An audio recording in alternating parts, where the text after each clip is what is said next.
Welcome, ladies and gentlemen, to Outlook Business Masterspeak. Today we have with us R Gopalakrishnan. He has been there, done that, and having made his mark in two of India's greatest companies, Levers and the Tatas.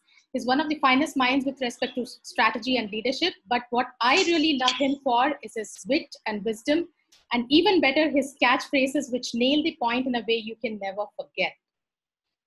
He's going to talk to us today about some reset ideas for business leaders. Gopal, thank you so much for being with us today. While we get ready to listen to you in rapt attention, I want to thank our presenting sponsors, Hyperlink Infosystems and co-sponsor RR Solutions, for partnering with us on this. Gopal, all yours. You can talk about your ideas and then we'll take up some questions. Okay, thank you very much, Mahalakshmi, and greetings to your audience. We are meeting in a strange way, in strange times, but then that's the new normal now. I wish you and all your families very well, and thought I would use this opportunity provided by Outlook Business to see how we can reset our minds during this forced lockdown that all of us have been through.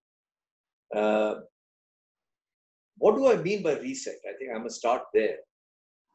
By the way, the agenda that I have is first to introduce some of the words like reset and then go on, and I've prepared 6 ideas, but I don't think it will be very interesting to go through all the 6. I'll go through a couple of them and then maybe we can have an interaction, Mahalakshmi.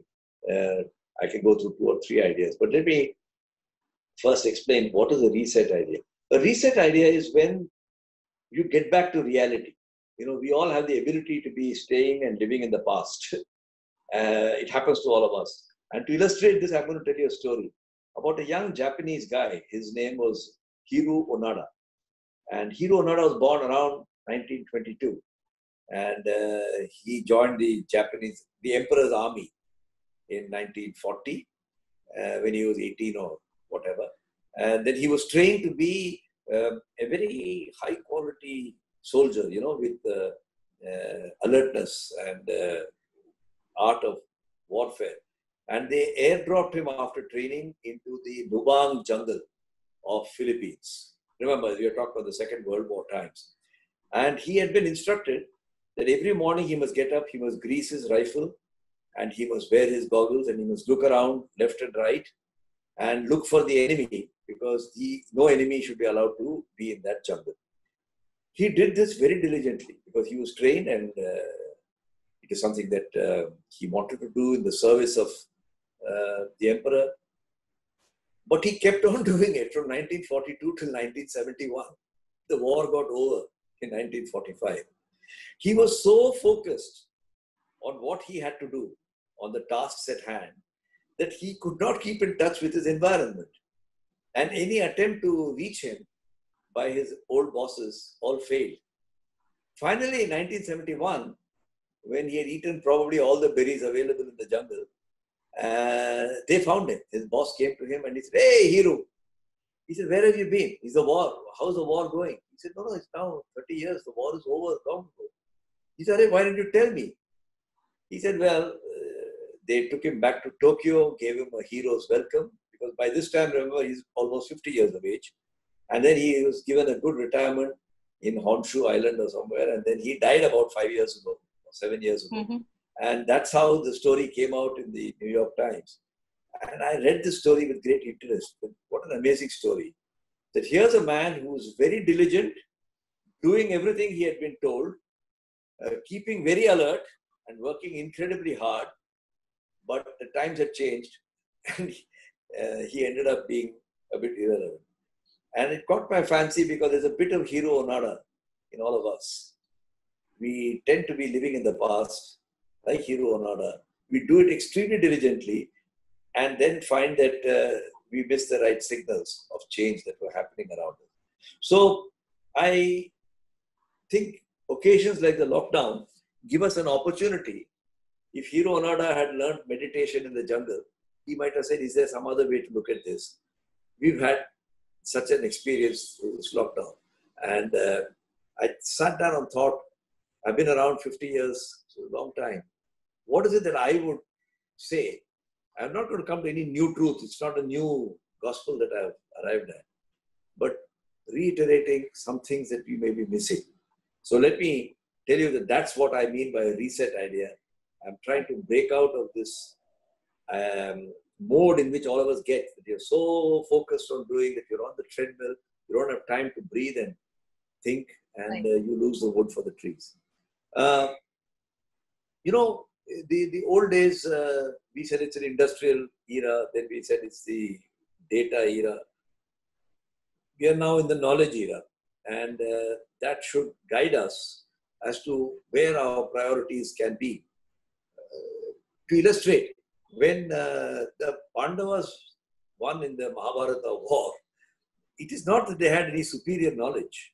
Neither did they have any great superior arms.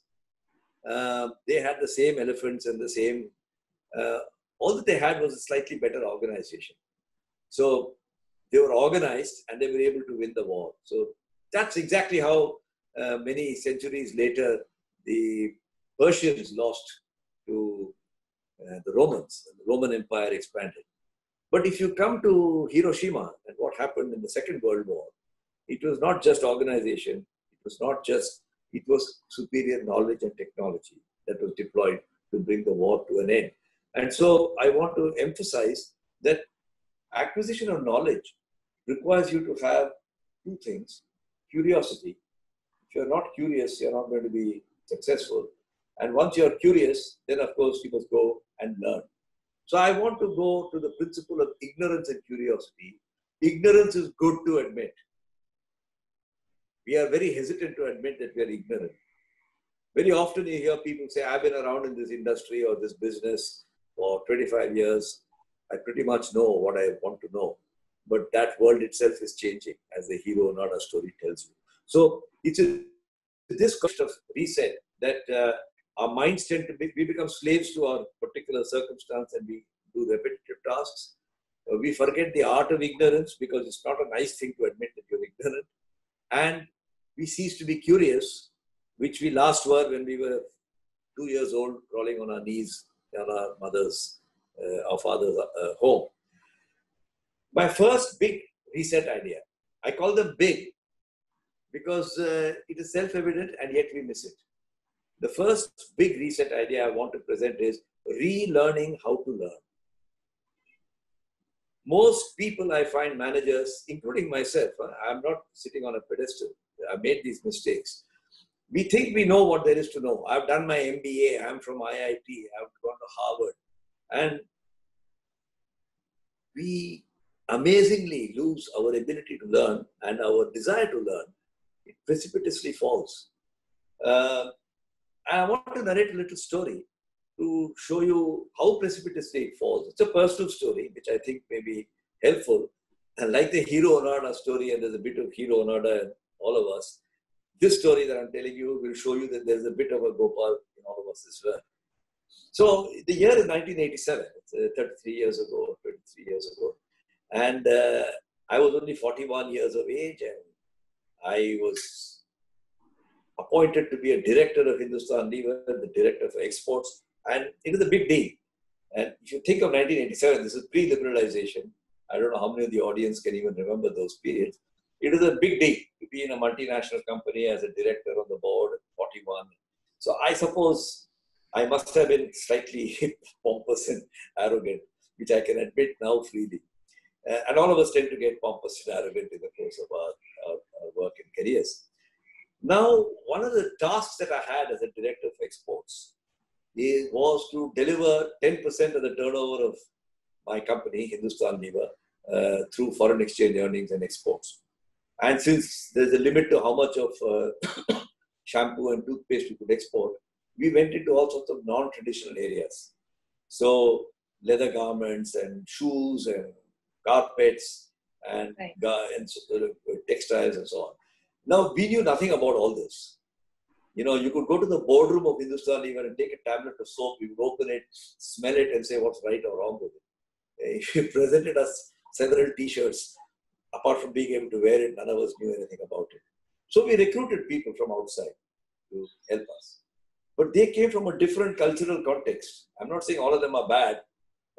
Garment industry or footwear industry has as many bad people as the soap industry or any other industry. But They had domain knowledge, but didn't have our culture. We had our culture, but didn't have the domain knowledge. And I thought we'll make a nice fit of this. As it so happens, I made a mistake. Because we recruited a senior, experienced person who was absolutely slick, very slick. And one fine morning, we found $700,000 missing. I don't want to go into the details of it because that will divert us from. But please understand, if you don't remember 1980s, we had a legislation called Foreign Exchange Regulation Act, which was absolutely draconian. If you couldn't find $5, you could go to jail because of criminal offense. And here we were, $700,000 we couldn't find. And for me, the dilemma was, I trusted this man, I gave him the freedom. Has he misused it? If so, why don't I wait another 2-3 days till the facts are clear? Because at the moment, all that's happening is my CFO is telling me that books are not matching with the physical cash. So one instinct of mine on my part was to wait a few days. There was a second instinct that came to me. Just keep quiet, the problem will go. You know, it's like how bank NPA problems that we see nowadays. Just keep quiet, somehow it will solve itself. And the third one was ask for help. Go and say that you got a mess on your hands. And you know what I did? I did the third one. It took me a lot of effort because I had to relearn to learn. That's my moral of the story. Because in the first, I don't have to admit I'm a fool. But in the last one, I had to admit I was a fool. I've got tricked under my nose. But it occurred to me, and I had some sagacious advice from some mentors, that it's better to admit you're a fool to a few people than to look like a crook to lots of people. And that's what would have happened. The newspaper headlines would have said, Hindustan Lever director arrested, $700,000 as a big scam. You know how it happens. Once it gets out, it becomes far more difficult. So I walked into my chairman and said, you know, I'm going to look like a fool. This is not the way a dashing Hindustan Lever director is supposed to behave. But I just don't know what's happened, $700,000. Luckily for me, he trusted me, and the whole company, the accounts, the audit, the legal, everybody came together and spent the next 7-8 months. We went to the statutory authorities and said, we have a genuine human error that's happened. Please don't harass us. We just, had a loss of control. I must say, to the credit of the Reserve Bank, Finance Ministry, and all the others involved, that they said we cannot charge you for a genuine error, and the matter was investigated and put to bed, and nothing came in the newspaper, right? And that saved me a lot of embarrassment. And I thought I'm going to get fired. But I deserve to get fired, frankly. 41-year-old director now looking for a new job. But the company said, when you make a genuine mistake and you come and admit it and help us to solve it, we are not going to fire you. We all make mistakes.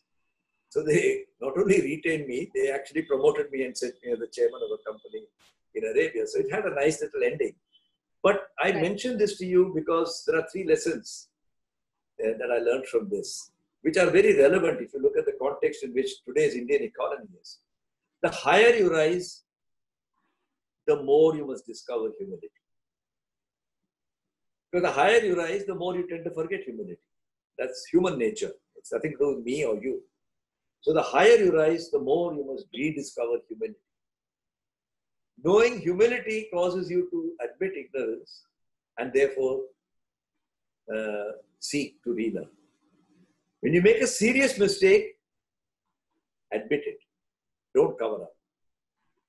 And lastly, never stop learning. And I think all these 3 came together in what I consider to be the most expensive management training course I've attended in my career. I mean, I've been to programs in IIM, in the Management Association, in Harvard Business School, but this one topped it, $700,000. I don't think even Harvard cost my company only $60,000, $70,000 in those days. Right. So I say this is the most expensive management training I've had, where you fell down, cut yourself, admitted your error, somebody helped you to get back on your feet. And luckily I finished, my career was okay, it was not finished at that time. And I would like to say that in this interregnum that we've had due to the lockdown, do try to remember your mistakes and try to admit them to yourself and be in a ever learning mode. So that's the first reset idea I would like to share with you. My second reset idea is what I've called corporate immunology. Immunology is a very nice word for the current situation with COVID. And it brings to our mind that the human body can be immunized. Not for everything, but for many things, as soon as a particular bug or bacteria or virus gets you. So a company also has visible and invisible predators or enemies. Just like human beings have visible or invisible. It's the invisibles that require immunology. The visible ones don't. So what are the company's visible threats? Competition, regulations, talent, all that is sort of visible.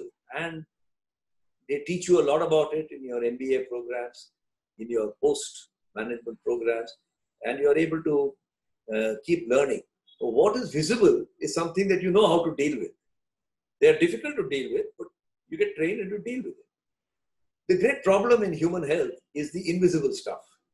What toxin is being generated in my stomach?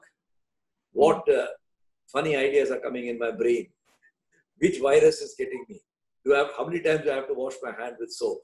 And so on and so forth. And the company has exactly the same kind of problem. Because the invisible things are things like the ego of the top leadership, the greed of the top leadership. And there are enough examples, I don't have to be indiscreet and quote them. Outlook Business writes about them regularly, so they can give you a litany of them if you do want. But the whole message came to me in a very live way recently, just 3 weeks ago. There is a person called Miss Abigail Disney, that's her name. And she's the granddaughter of Mr. Disney, of Walt Disney, who began Disney World. Mm-hmm. So now she's just a shareholder. She gets dividends, but she's not involved with the company in management terms. And this granddaughter was horrified one day to learn that the top leadership of the Disney World have decided that they will reduce the pay of 100,000 people, workers, but they have done nothing about the executive bonus or the dividends, which is $1.5 billion. And she let fly, in the public domain. She said, and I'm reading, pay the people who make the magic happen. Treat them with respect and dignity. I repeat, pay the people who make the magic happen. Treat them with respect and dignity. If you're not cutting your own and you're cutting them, you're not paying the people because you're not the guys who make the magic happen. It's they who make the magic happen. And this struck me as very poignant in the current circumstance. Who makes the magic happen? Migrant workers or the non-migrant workers like you and I? And the fact that this whole country has been brought to a grinding halt and is going to, all the industrialists are saying we can't restart. There have been interviews and some of you might have heard of these. We can't restart it. We don't have the labor, the people. So corporate crises also come due to this invisible kind of attacks on it. And therefore, I thought of the word, like you have human immunology, is there something called corporate immunology? And how can you immunize a company? And it struck me that I should study the human immune system as a layman's perspective. I found there was a particular immunologist who's turned to be a management professor. So his interest was very relevant and useful for me. And what he said is the following, and I hope I'm not erring. I'm trying to keep it as simple because I suppose most of you are also lay people. But we have 3 layers of an immune system in our bodies. There's absolutely no logical reason why the human body and the human being should exist because there are so many bugs and viruses getting us. It's a battle every day. But there is this 3-layer immune system that is protecting us. What is this 3-layer? The first layer is the physical layer, the outer layer, which is our skin, for example. Our skin prevents various things from getting into our body. It repels them, and that's the outer layer. The outer layer equivalent for a company is the passion of its people. You know, when a company is highly engaged people, when they are passionate about their company, that doesn't mean they're always singing hosannas about their company. What it means is that they're proud to work for that company. They don't say, "Arey yaar, yahan pe kuch aisa hi hota hai." If somebody asks them, "Shall I join this company? My nephew or daughter wants to apply to this company," they say, "No, no, don't join this crazy company." That's not what passion is all about. So the outer layer of the human body equivalent is the passion. When you see in a company that there's a buzz and people are very involved with what they're doing, that gives you a sense that's the first immune layer that the outside body has to penetrate. The second immune layer for a human body is what is called the innate layer. Below the physical layer, there's an innate layer. Innate means it's germane to yourself. Your DNA, for example, is what you've inherited. So if there's been diabetes in the family, that might be a weakness in your immune system. And so the company also has the equivalent of an innate, which I call the... Somehow, this is not the done thing here. That is the done thing here. In some companies, cutting costs is the first thing they think of. In some other companies, they say, let's look after the lower level people. The higher level people give up more. These are all matters of culture. So there's passion in the first layer and culture is in the second layer. The third layer, which is there in our human body, is below the innate system, there is a adaptive system. So if a bug manages, like your coronavirus, gets through the front layer because it gets through your nose or your face, that's why you're not advised to touch your face. And if it gets through your innate layer, then it gets into your body, your bloodstream, and then your system has to work. And they recognize a foreign body, and the antibodies come, and there's a Mahabharat war going on our body all the time. In a company, that happens due to what I call positivity. So sorry, what positivity. Mm-hmm. So there is an academic professor of psychology called Barbara Fredrickson, and she's done a lot of work on this. If any of you Googles, you'll find. I'm not an expert on these subjects, but my idea is to trigger your thinking and allow you to follow it or research it further. And she has defined what is positivity and what is negativity. And she has come with a simplistic formula. Most of us have got used to this algorithmic way of managing. She says the positivity divided by negativity is equal to 3 or more. You're on a very good wicket. That means your adaptive system is very good. If people are saying, ye sab kuch hone wala nahi hai, ye khatam ho gaya hai, then you get a different ratio and a different response. And if I combine these 3 layers into what I call corporate immunology, I call it people power.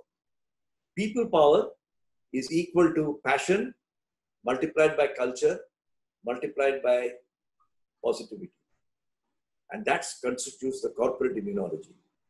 Most of us are so busy in the course of our day-to-day work, trying to become more efficient, that we forget what it is to be more effective.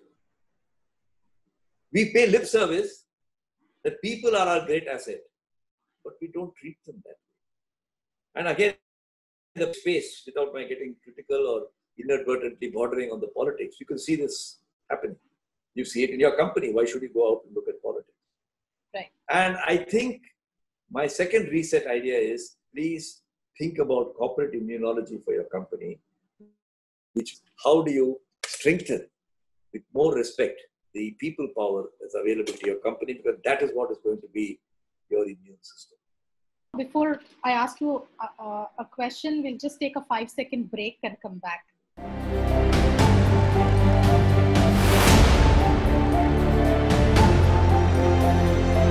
Welcome back. The first question I want to ask you is, you talked about courage. I mean, your first point of a reset is really about relearning, and fundamental to relearning is you say that you have to admit and have the courage to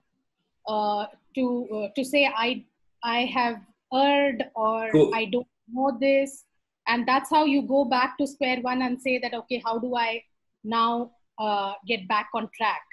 Now, especially like you pointed out in your own case, when the stakes are high, for example, you committed a mistake and you're saying you lost $700,000, which is a large amount. It could cost you your job, and that might absolutely jeopardize your career.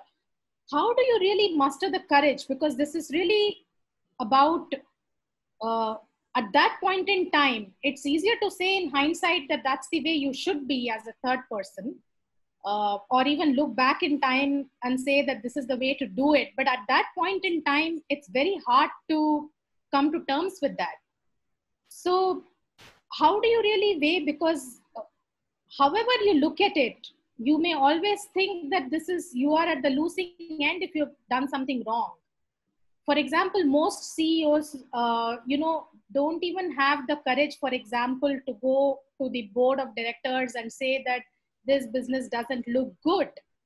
Because, or if you talk about fund managers, they don't have the courage to go out and say that, I want to take in weights in my portfolio which are vastly different from the benchmark index, because that puts you at risk.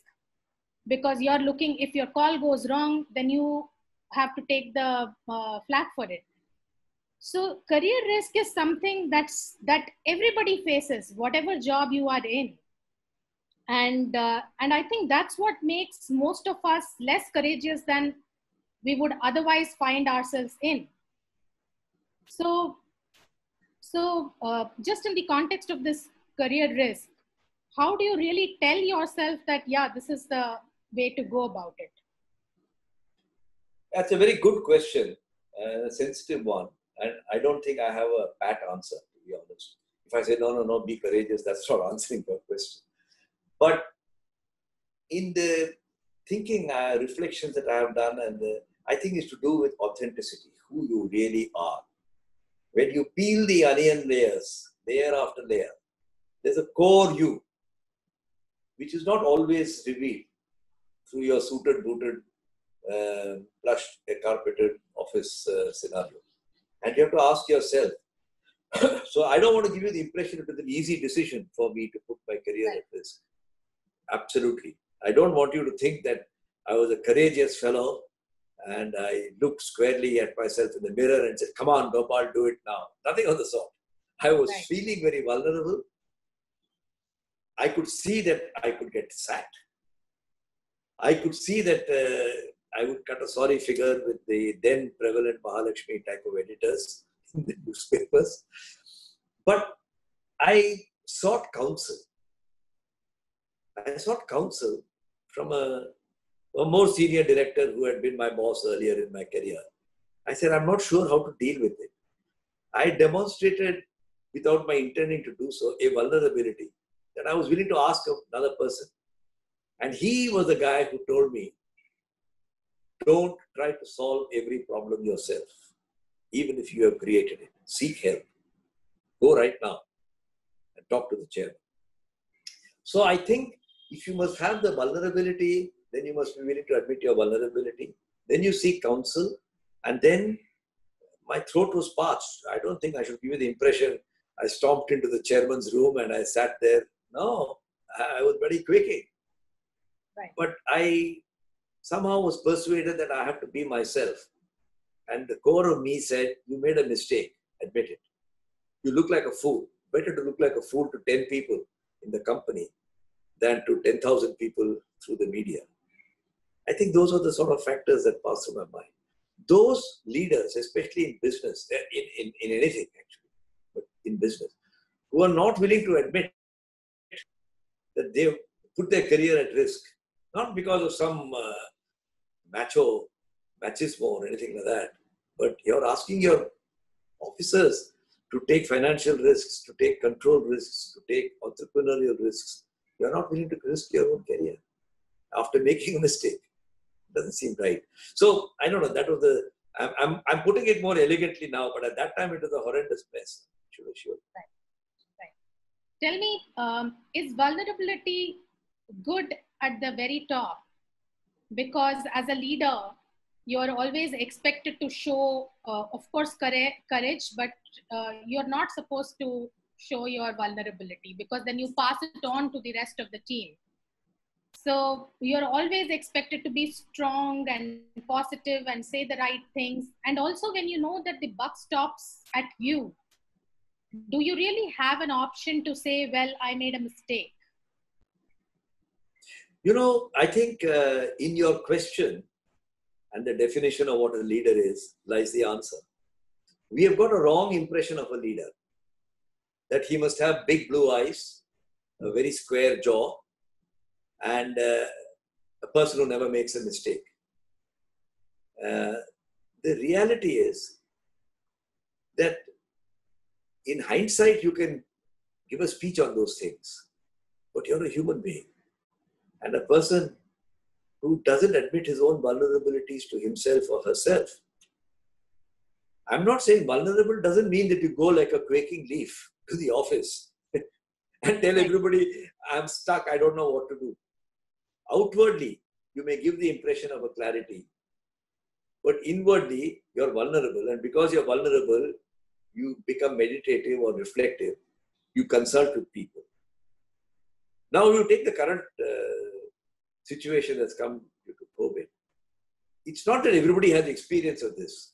I mean, even if somebody were to argue that the Spanish flu 1918 has similarities, nobody who's alive today was around at that time. So you are like a blindfolded man, seeking your way by feeling, the pillars around you and trying not to fall.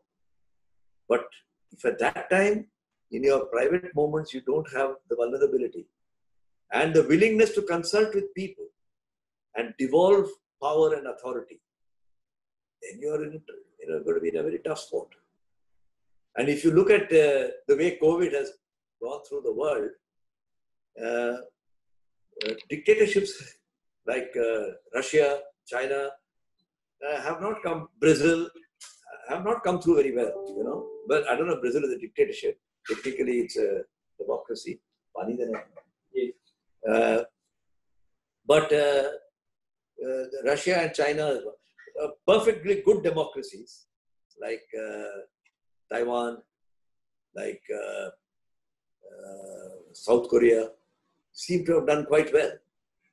And then democracies where machismo people are there, read America, Britain, you can put India wherever you want, but I'll keep to other countries, have come through in between. So I think there's a great thing to be said about devolution of power, involving people, communication and humility. And all that comes in a cluster. I don't think my definition of a leader is a person who's not willing to admit his vulnerability to himself. Sure. Vulnerability has certain effects, and it's those effects I'm looking for, which is you become consultative. You become collaborative with people. And it's a great dangerous thing to be totally self-reliant and saying, I'm the guy, I know what to do. I mean, if you look at what Trump is doing, that's exactly what he's doing. Now, I don't want to, I'm looking at Trump from a leadership position rather than from a political position. If you think all the wisdom is with you, then you've got a problem. And that's exactly how a leader should not be. Sure. Okay, the second question relates to, of course, your second point on corporate immunology. By the way, that's a catchphrase nobody is going to forget. So, so you talk about passion and culture and positivity. And the third one is really the one that is being challenged in times like this. And this is also the time that most leaders have to take very hard decisions, and the hardest decisions in business is also related to people. Letting people go, cutting salaries, and all of these decisions are very, very touchy, emotional issues. How do you really reinstate positivity? Because I'm assuming that from the point we are, I mean, there is a certain loss of positivity already because of the environment. So how do you really create a positive sentiment while you are navigating the environment and and you have to take all these hard decisions? Actually, you asked a very good question. I don't intend to suggest that you generate positivity when the crisis has come to you. I'm saying your starting position, your opening balance sheet must have positivity, which is 3 times negativity. Because there will always be some negativity in any organization. That will help you to coast through this crisis. During the deep crisis, the ratios may change, but you're not spending your time measuring positivity and negativity during the crisis. So it's like saying, if you have a strong balance sheet with good cash reserves, then when you get into a recession, you can weather it. But during the actual weathering it, your debt equity ratio may be a bit out of line. But it's only a bit out of line because you have something to fall back upon. In the same way, I refer to positivity as an asset that you should be developing right through and not during the crisis. Sure. And one more question related to people. This is something I think a lot of companies are really grappling with in terms of when you have to cut employee costs, and that seems to be a lever a lot of companies are using. Is there a framework to think about it? Should fairness be a consideration? Should business objectives be the top consideration? Should you care for loyalty of employees? Should you have a flat cut based on work? How do you really get around these things? Because for a lot of companies, there may not be precedents to go with. That this is exactly the way we approach things. I'll give you a real example. I think I can mention the names of the companies, though I wasn't directly involved. I know of it firsthand. Back in 1992, 93, 94, Tata Steel went through a major restructuring exercise. It's in the public domain. Jamshed Irani was the managing director. And they reduced employment. That was not due to COVID, but due to the liberalization and the flaws that it brought up, weaknesses it brought up. They reduced employment in Tata Steel from, I think, 100,000 to about 40,000. It's not even in the public domain. You don't even know that you had a 60% reduction in the workforce. And as it was told to me, I was not in Tata at that time, but subsequently I was curious how this was done. So I talked to a lot of people. They said, take your decision ruthlessly, but implement it with compassion. So they decided, Irani and his top team, that, we have no choice but to get to 40,000. But how can we implement this compassionately for the 60,000? And in some of my books and writing, I've written about some episodes. I won't go into all of that now. But the thing that leaps out at me is that they said that anybody who's over 55 and who's going, we will pay him his full basic salary till he's 60.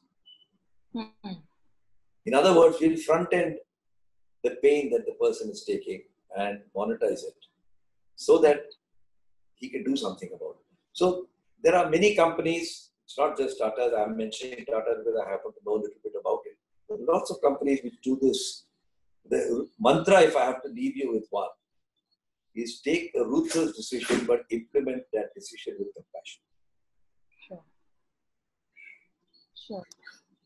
Yeah, we can go on. Next point. Next reset point. Okay.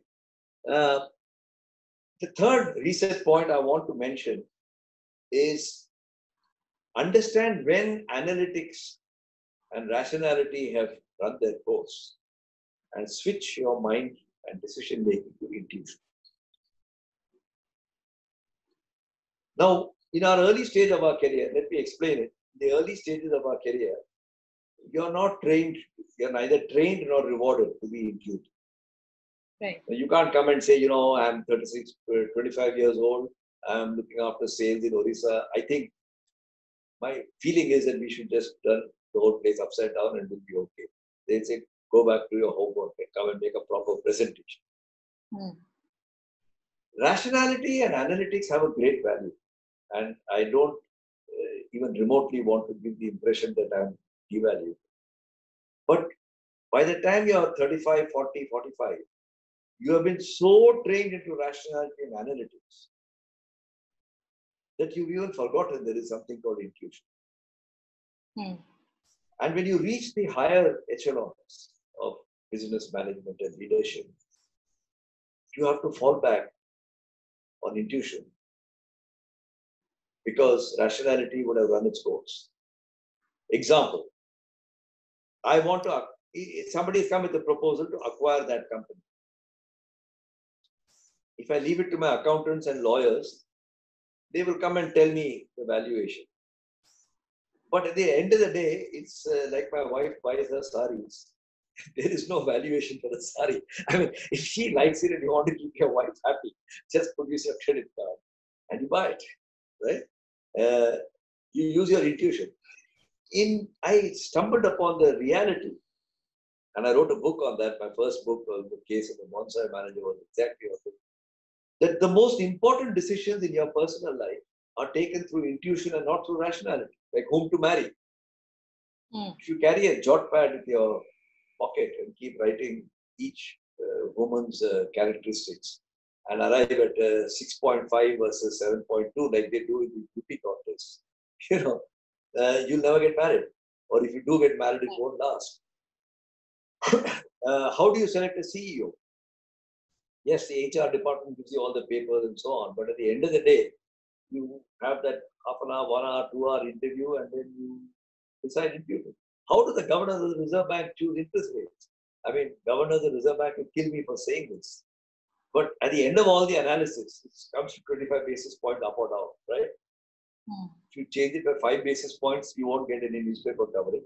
You do it by 50, you'll be mauled. So it comes to 25. You use your judgment, you use your intuition.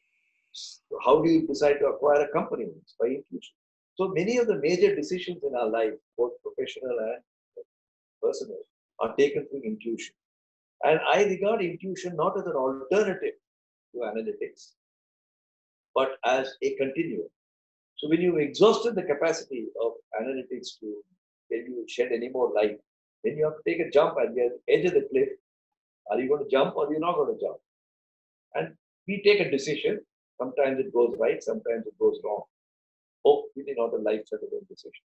But you do make acquisitions. You do marry the wrong person. You do have things that go wrong in that situation. So I want to advocate that the third reset idea is to think about how to develop your intuition. And I've written a book on it, and I could keep you here for the next long time. And I don't have a masterful way of doing this. But it largely comes through immersion and reflection. You can follow yogic techniques, you can follow meditative techniques, you can follow spiritual techniques, you can follow highly personal techniques. But whichever it is, if you don't make an attempt to develop your intuition, it won't get developed. That's the message I would like to give. And so what actually... Talk about intuition. It's interesting you talk about intuition. And I'm sure you've read Daniel Kahneman. And Daniel Kahneman says that intuition works when the feedback loop is fast and strong. So for example, in driving, I mean, since your feedback is every day you're driving, so you know exactly how to react to every single thing. So intuition works perfectly. Similarly, in medical sciences, anesthetists get their feedback within minutes or worst case a few hours. So therefore, your ability to develop intuition and decision, and therefore decide based on intuition can be very, very decision making can be a lot better. However, in chemotherapy, for example, where the feedback loop is fairly slow. In which therapy, sorry? Chemotherapy. Long gestation, chemotherapy. Chemo. Where, chemotherapy where the feedback loop is fairly, it's slow. I mean, you don't get to know whether it worked or not worked in a certain situation until a few, months or years. So therefore, in those cases where there is slow feedback, intuitive decision making may not be very rewarding. This is his analysis. So what do you say? I mean, is there a good way to develop intuition? Because in the end, it is about feedback loop, right? Well, I cannot challenge a Nobel Prize winner, so I don't pretend to. He was talking of it in a particular way, but I'm talking of it in a different way. Whether they are both related, I'm not in a position to. I'm talking of it experientially, what I've been. Right. And here's my take: that whether the feedback loop is frequent or not, when you are left with no choice but to use your intuition, because you've exhausted, then you use it, right? And when you use that intuition, your brain is automatically indulging in two activities, or should indulge in two activities. I call them immersion and reflection. Immersion means you're deeply involved with that subject. You can't just visit it for that morning and take in, you must be deeply involved with that. And the second thing about immersion is that you are looking at the object itself. I'm going to illustrate this in a moment through an example. Reflection means you're not focused on the object. You're looking at the context of the object, the surroundings. So let me take a real example, otherwise it sounds a bit ethereal. Yeah. When I was young, I was born and raised in Calcutta. I had to learn many languages. Hindi was my first language, Bengali was being spoken, English and Hindi, and Tamil at home. So, many Indians are like that. I'm not special. And I was very incensed that a member of parliament called Purushottam Das Tandon had pressurized the then Nehru government to make Hindi the compulsory national language and the basis for all entrance exams, IAS and all that. And I must have been 14, 15, 16.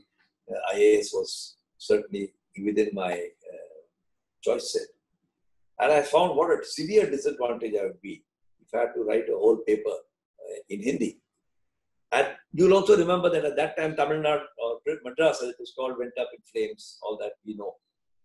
Now, if I recreate artificially what must have been going through Mr. Nehru's mind, I wasn't privy to it and I have not read it anywhere either.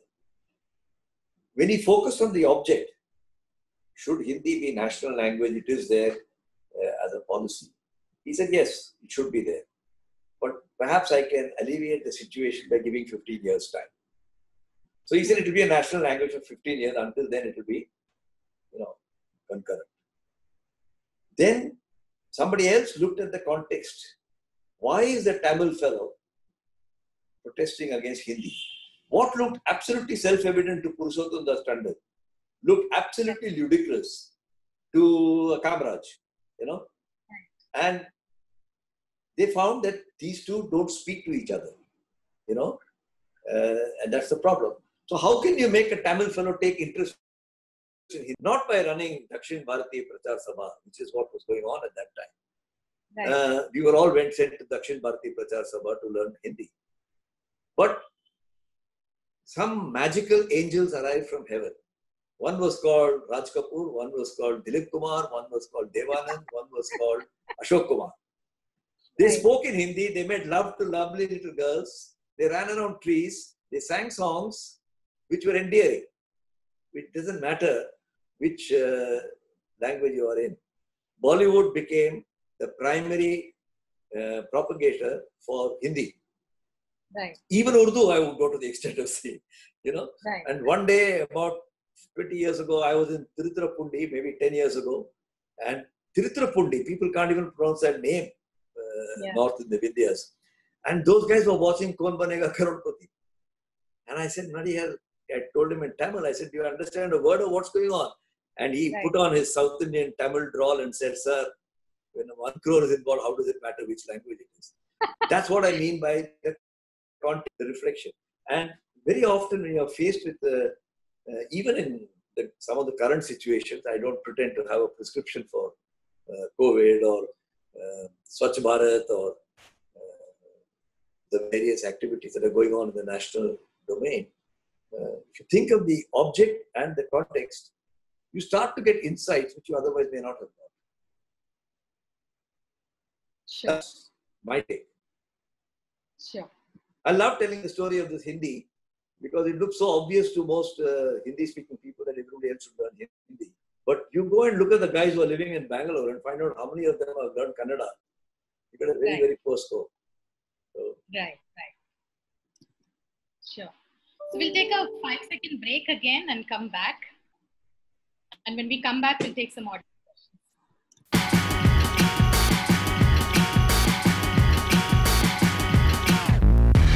RR Gifting for memorable brands. Call now. So welcome back. The first question is from Harnil Oza, CEO and founder of Hyperlink Infosystem. In this situation, can you please share some tips that can help startups and small businesses stay competitive and overcome this crisis? And what is it that leaders can do to keep the teams motivated? I think part of that you've talked about. I want to just make this response as focused as the question is.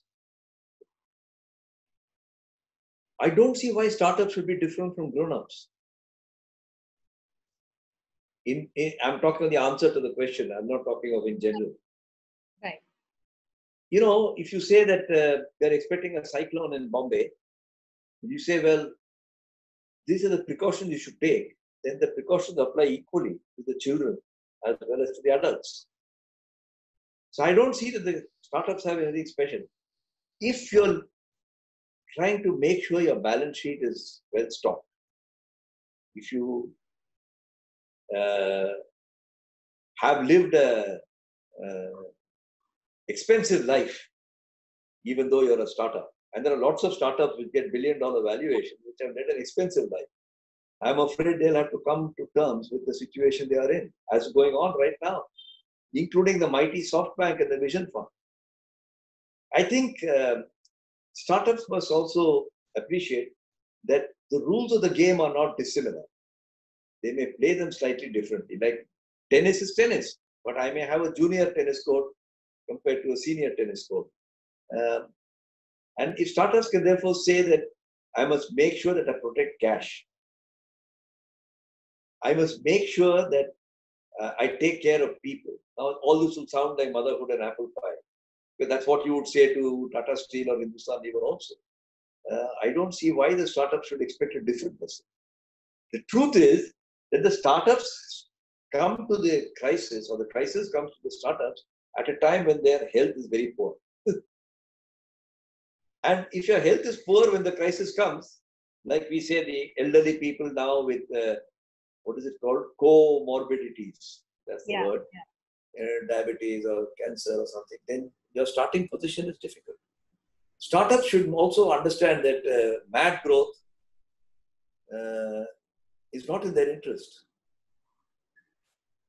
So I hope I've answered this question. Sure. So now I'm just going to take a general question because we've talked about leadership at length. So this is from Mukul Vashish, Director RR Solutions. As the company and workplaces open up, it seems the government is putting the onus of protecting people on establishments and their managements. Do you think the establishments are even prepared for such a responsibility? And what steps do you think they can take to ensure a safe environment? You know, I am a great believer that wisdom rests with people out there. Even for decision making in the course of this talk, I have mentioned that you must, the higher the leader and the more uncertain the environment, the more he must rely on devolution, consultation, dialogue, and stuff like that. So in that sort of train of thought, I think the government is right. Not to pass the buck, but to request. Just like in a family, if you have 4 grown-up sons, the family may say, hey, each of you take care of your own kids as we navigate this particular uncertainty. So I see nothing wrong.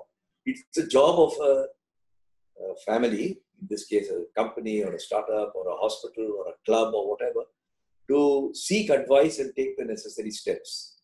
For example, I have received on the email from the Institute of Occupational Health, what can a building society in Bombay do to protect itself and its members? Things that I would not have thought of, right? In the same way, They've also put out, and it's free. They have put out another list of SOPs for companies and offices. And I'm very happy to send it to you because they have said, if you want to forward this to other people, please do so. And Mr. RR can certainly get it from you, from me through you, if he's interested. So there are a lot of people with lots of knowledge and expertise. The trouble is an added burden. And I understand that that angst, that, oh God, we've got to do all this also. And who wants to have a building society where your forehead is pushed to the thermometer for every person who comes in? But it has to be done. Sure. Thank you so much, Gopal. I really enjoyed the discussion. I wish we had more time, but thank you so much anyway. Thank you and all the very best. All the best. Thank you and good luck to you. Bye. Sure.